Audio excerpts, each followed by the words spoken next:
It's a good question.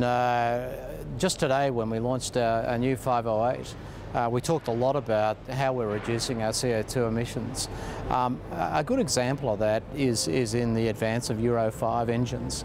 I don't know whether you know, but we brought Euro 5 early to market. We're actually Euro 5 compliant today across our whole range.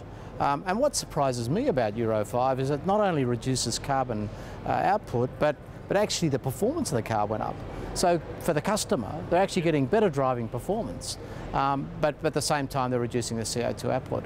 And then along the way, this year we introduced the brand new eHDI, which is that stop-start technology, but for us, it's much more efficient in terms of the way it operates for the customer, and again reduces carbon output to something like 115 grams per kilometre. So when you think about that, that's pretty good going for CO2 emissions.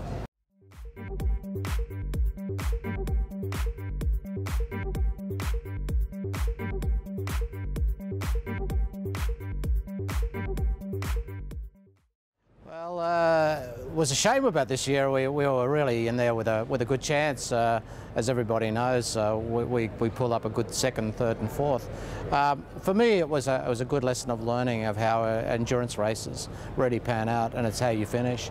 Of course, we'd love to win, and we'll be in there for 2012 and beyond.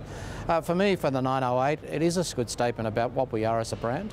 Clearly, as you know, it's a 5.5 litre V12, but it's a HDI diesel in FAP, and it's a good demonstration to what we're about in terms of our technology. So yes, there are a lot of learnings that come out of motor racing, as it is for everybody. So I'm glad that we're in it. As far as your question relating to Australians, of course we had David Brabham there for many years, but these days it's very much a European team, and who knows, it'd always be nice to see an Australian in the seat there at some stage.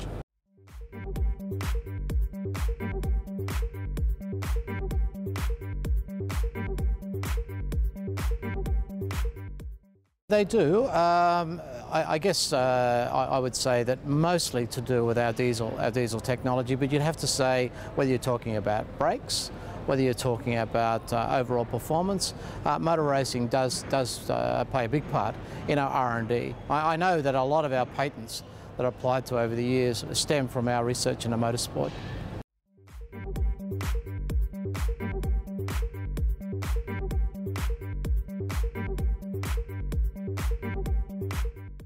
Of late, it's been very much our 308 range, and will continue to be so. It's in the biggest segment of market. The 308 sits in the small car market. We're just launching in August this year our revised 308, our new 308, which also brings the Euro 5 petrol and diesel engines to market, and for the first time brings our new assured service plan. So for customers buying our 308, we're very confident. But I wouldn't be surprised if we see also in the range products like our new 508 making a valuable contribution to our sales volumes. We're already expecting that we'll sell well in excess of 1,000 508s as the car rolls out to market.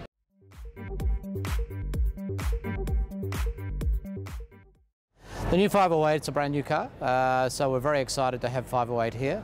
It comes just a few months after its European launch.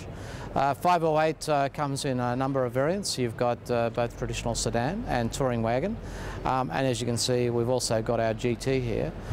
For me, the important things about 508 is what does it give the customer in terms of driving pleasure, and I can assure you it's a great driving car. It comes in a range of engines, including a new 2.2 litre HDI diesel with a wonderful output of 450 Newton meters of torque. So certainly for those that really enjoy good, powerful driving without, spending a lot of time worrying about fuel economy, it's a great choice.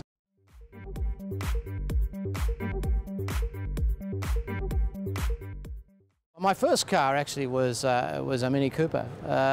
It was a great car, and I still have great memories about my Mini Cooper.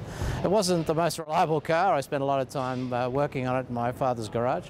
But look, that's ancient history now. Today I drive a Peugeot, of course, an RCZ. I absolutely love it. I've got to say it's my favourite car in the garage. It's great fun to go home every night and just enjoy some really good motoring, a bit like those early days of the Coopers. It's a great connection for me. I just love motoring.